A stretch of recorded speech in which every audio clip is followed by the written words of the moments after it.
Three, two, one, let it rip. Yeah, shit, that goes my childhood right there. Now, it is rare that I make a video, or really a discussion, entirely devoted to a defense of a topic or of a position. I don't do that, sometimes people get all mad, all panties in a bunch and whatnot about my attacks on certain things. Well, I only attack when things are illogical and irrational, pretty much. I may disagree with you on certain points, but I'm not going to attack your position. And I don't attack you personally, I just simply attack your position. But like I said, it's rare that I actually do a full-blown defense of a subject. And this one, you can say it's kind of personal. It's not really personal, so don't get all twisted. But it's kind of personal because it is linked not just to my childhood, but to an era, to the era in which I grew up, to what can I say? Certain ideologies and philosophies I hold, to a tradition of storytelling, and whether it be anime or manga or otherwise, fiction, that I don't know we'll ever see again, or at least will be popular again. Now, you can see that this is clearly dealing with the original trilogy of Beyblade, the original trilogy, and it's dealing with the question of its quality.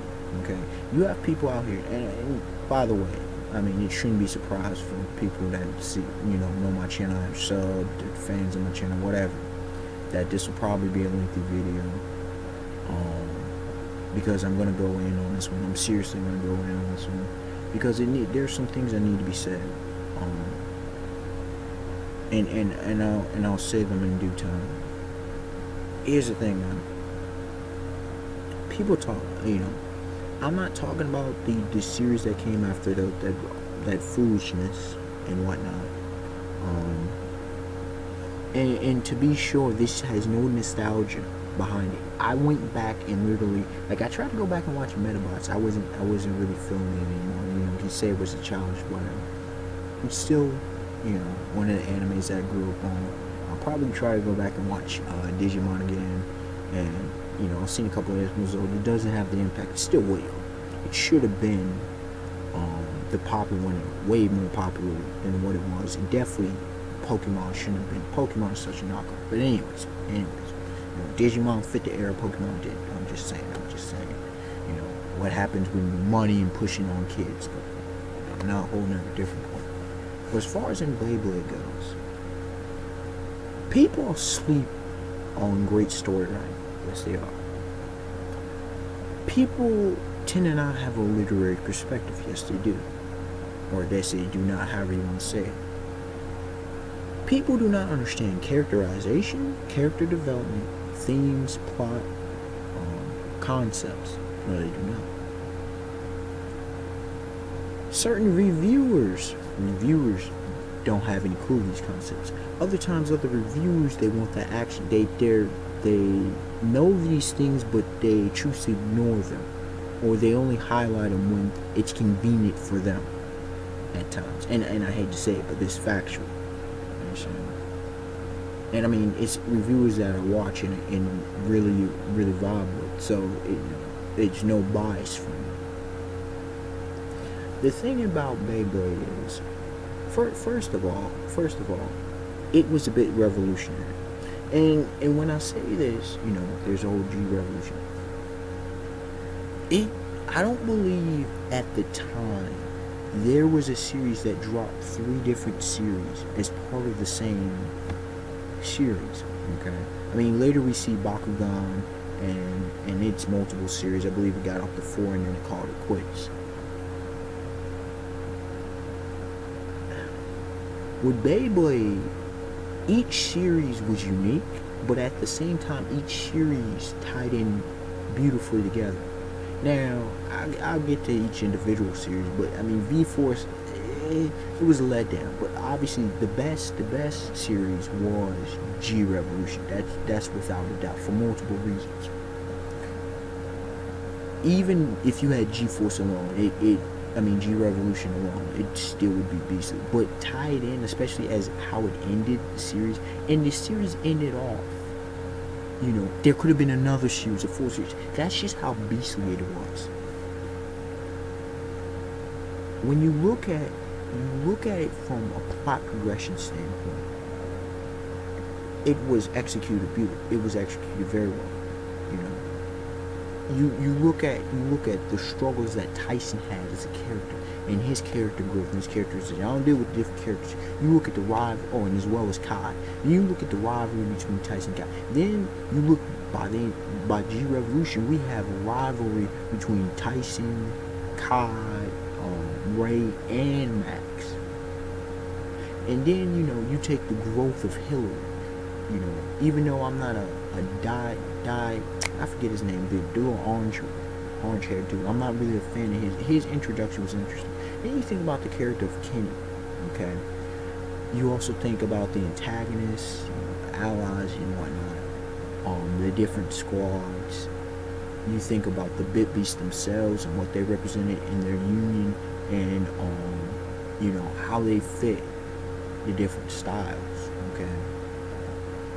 You think about the Beyblades, and then you think about a character like Brooklyn who took things to a whole different level. I mean, like I said, I'll get to the characters, but you understand what I'm saying?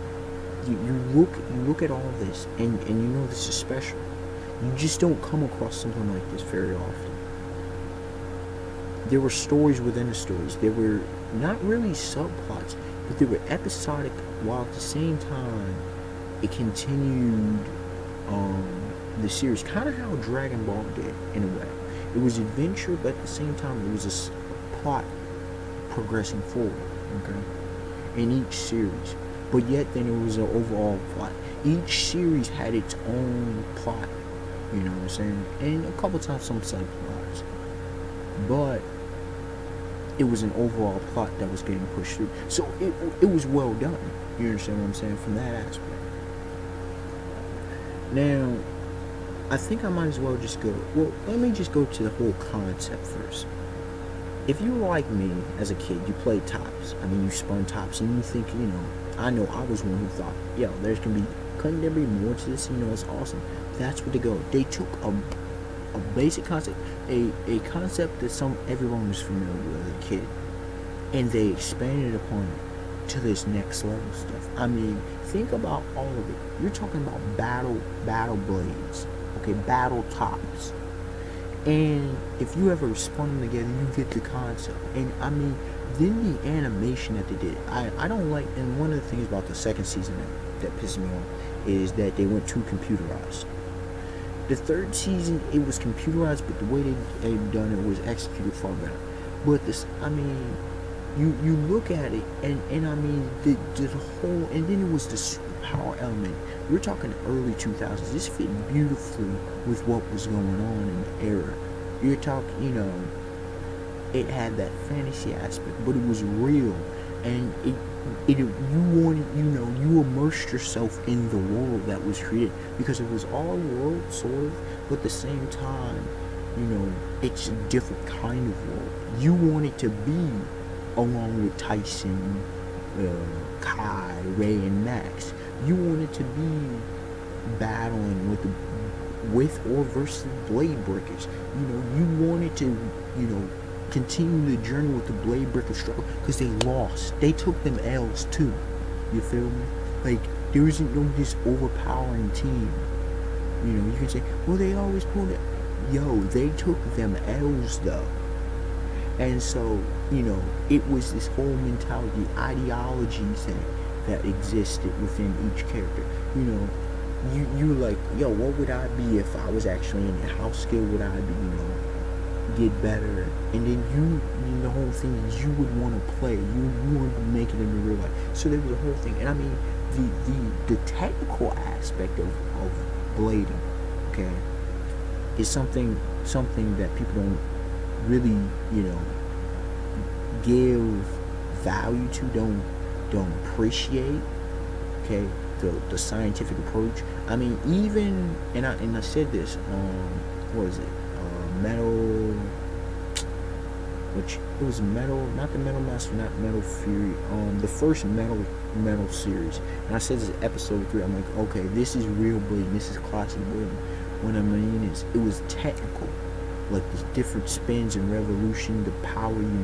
I mean, before the whole bit beast and everything with the tornadoes and fire and all that jazz, you had Tyson developing his blading, the twice as long ripcord, to try to get his revolutions up and stuff like that. And then there was a whole spiritual concept with it, with the whole unity, symbiotic, the mutualistic relationship. I mean, there was a lot of beautiful things, elements of it. And then the spirit being, we find that they passed down through the generation. So there's a lot of it. Now do I get to the characters? Tyson, though. Tyson, he comes, in brief. This dude comes from a kid, he's cocky.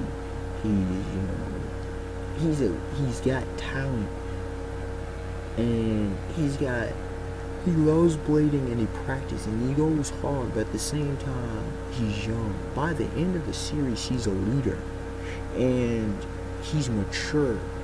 He still deals with some things, but, he's like 15, 16, but what can I say? What can I say about Tyson? His story doesn't get the development it does without Kai, because Kai is this serious dude. Tyson's just kind of careful, and he moves rashly, and in his blading style, it goes along with his blading style. He's mainly attack. You know what I'm saying? Not attack like Ray is, but it's a predominant attack, and it goes with the evasive. Now, when you're talking about Kai is the series, and it's about hard work. Now, he's got skill, he's got the wit, he's got the experience, you know what I'm saying? But it's about hard work. And in that battle with Brooklyn? Yeah, I think that battle with Brooklyn took it to that level. Okay, I believe it was Brooklyn. Yeah. In episode, was it like 48 or so? Yeah, the battle against Brooklyn, where he put his life literally on the line, and these dudes would take battle damage from the battle, and that's a whole nother element to the thing.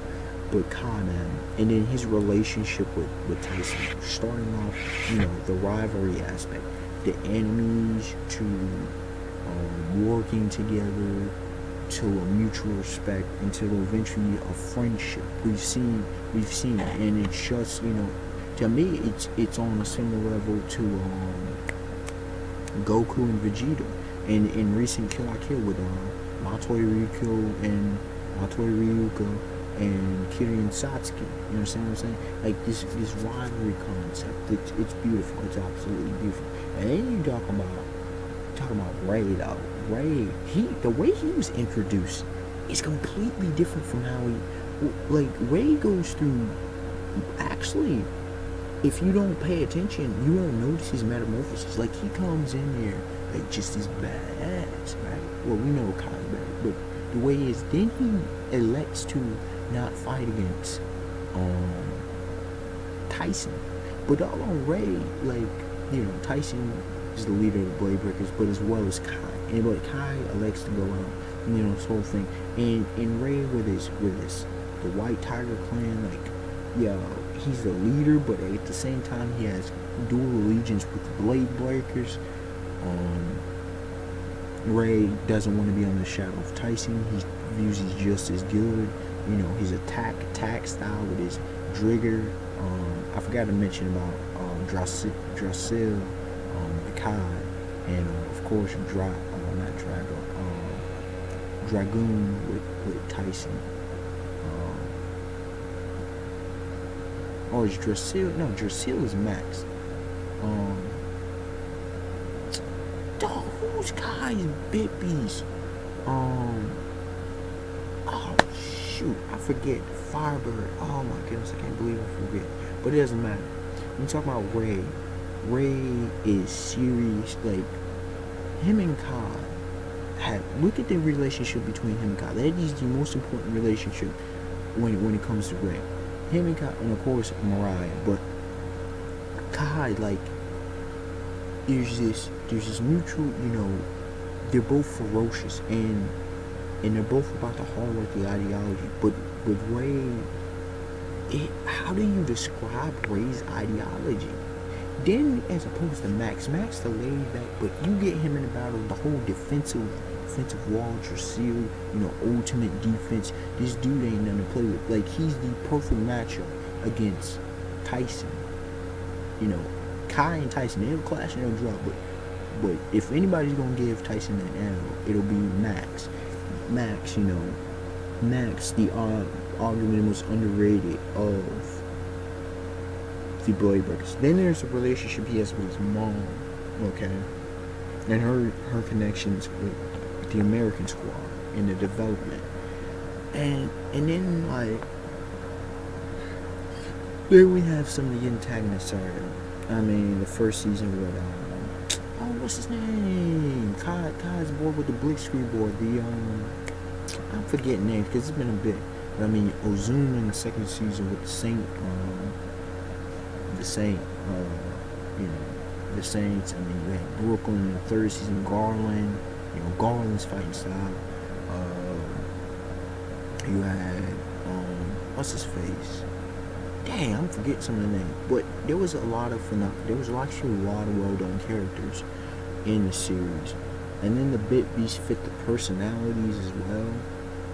Then you look at the effect that Beyblade had. It's one of the most influential anime to ever hit the States. That's just what it is. It captured the essence of a generation. It captured the essence of an era. My generation. This was the kids today, they wouldn't appreciate, like, you have these Beyblade, but it's not the same Beyblade. Like, it's a whole, and it's not as popular. Like, Beyblade, this is what we live in, an era of trading cards, in an era of superpowers, but realism, in an era of transition. You had Beyblade, and it was a journey. We grew up with the characters. Okay, that's the thing. Like, you don't really do that very often, where you can literally grow up with a character. And even looking back, when I watched through the whole trilogy, marathoning, because it reminded me so much of how I grew up myself. So I knew if you didn't live in that area, you would not appreciate. And if you were not a fan of if you did not grow up and watch it at that time, you won't get the full impact, you understand, of what it does as a development. As a shonen, it is very underrated. When people consider a series like Naruto, which has no logic and plenty of bad writing and plot holes, good, when you can deal with Kubo's trolling in Bleach, I'm just saying though. But doggone, Beyblade gets bashed when in fact you barely have any plot holes. You actually have great characterization and great character development. The character of Hillary, for example, who I couldn't stand in the second season. By the end of the third season, who started off liking Kai for kind of superficial reasons. By the end, her relationship with Tyson is on a loving status. Okay, literally love. Whether it went from the annoying little sister. She went from just this total anti-Beyblading to kind of the annoying little sister. And by season 3, we continue to see a development to where she's an integral part of the group, of what was the remainder of the Blade Breakers. Okay, Kenny with his stereotype, he went from the stereotypical nerd to bet, showing himself time and time again, not only loyal, but an important part to Tyson's own development, as well as An important player is a side character, is a secondary character. By the end of the series, he plays some key points with the development of metal blades. Okay, and let me talk about the individual series themselves. The original Beyblade series. Wow. As far as what would I say that it was best at? It was best at its organization, I should say. It was the best organized of the trilogy. Now, what I mean by that is, you can say, well, they just went tournament to tournament. Like, every tournament, every time they fought, especially when they went to Europe and went against Robert and Melissa, they were learning, they were growing, and I didn't like how the World Championships, the way that was a bit handled, but otherwise, like the structure of the series was the best of all. Now, V-Force, it was you could say the worst of the series. It wasn't a bad series, but it was the worst. And it was probably the best in terms of like the ideological struggles. Okay. Especially between Saint and Tyson, and then the whole Cyborg and Tyson, that whole final clash. That was well done, considering it was a 2-part series. The Saints went through, but then there was a whole cyber connection. Yeah, it was 2-part. But then the third series it was just the best overall, from plot to, like I said, characterization, character development, to just overall story writing. It captured Beyblade, and you could see it was a look toward the future, and it left us inconclusive. The fact the battles, it was on some next level stuff. Like, it dealt with professional blading, no longer just being amateur. And the whole league versus the veteran, the new league players versus the veteran. You had straight up talent versus old school, that clash of ideologies with Brooklyn and Tyson. You went into the mind of Brooklyn. Come on, man, this stuff was on the next level stuff. And then the sacrifice of Kai, the final symbolic clash between Tyson and Clyde that's undecided as usual. A kind of conclusion of sorts with Ray's soul story. Max coming into his own, Kenny comes in. There was so much. So these are my thoughts about Beyblade, and kind of in defense of it, because of the shrapnel of criticism that it receives from individuals who do not understand the story itself, who do not realize the significance culturally as well as its revolutionary stance. Because you gotta remember, at this time, One Piece would have only been would it have been at Launch 7? Depends on when the series was. But One Piece was still in its early days. Naruto was definitely still in its early days. Hunter was in its early days. Was even Bleach around yet? You know what I'm saying? Like, when Beyblade was rocking, it was rocking. And a lot of these series hadn't even come into their own. And it wasn't like it was on Toonami or anything like that. It was, what station was it on? I can't remember. But yeah, man, Beyblade, the impact of Beyblade is huge. It's huge on my life, and I'm confident I'm not the only one. Just go back and watch the Beyblade trilogy. Start with obviously Beyblade, and then there's Beyblade V-Force, the second season. in the third season of Beyblade G Revolution. Go back and watch it with an open mind, and you will see that Beyblade was the truth. I don't just, I don't do fanboys and I don't do favorite, but yes, it's one of my top 10 favorite anime of all time. Definitely. Alright, y'all. The Unexpected One, like, comment, subscribe, and like I said, tell me your thoughts. And how did it impact you? Do you like it? Do you not like it? If you don't like it, why? Your reasons why, and all that kind of jazz. Alright, y'all. Till next time. Peace.